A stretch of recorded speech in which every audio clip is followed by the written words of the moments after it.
Hi everyone, welcome back to another video from Crypto Basics. In today's episode, I'm going to be showing you how to change name on BlueWallet. If you want to change your wallet's name on BlueWallet application, then the process is quite simple. First of all, tap open your BlueWallet application from your app drawer. Once you end up in the main homepage, make sure that you've connected to a wallet. Once you are done, tap on your wallet you would like to change your name on, and then tap on the three dots right at the top right corner from your wallet. Now, you will be able to see your wallet information. Go to the name option at the top and erase your current name.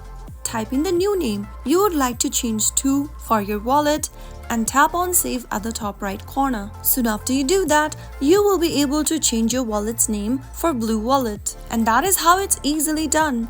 If you found the video to be helpful, go ahead and give us a thumbs up. Don't forget to subscribe to our channel by hitting the subscribe button.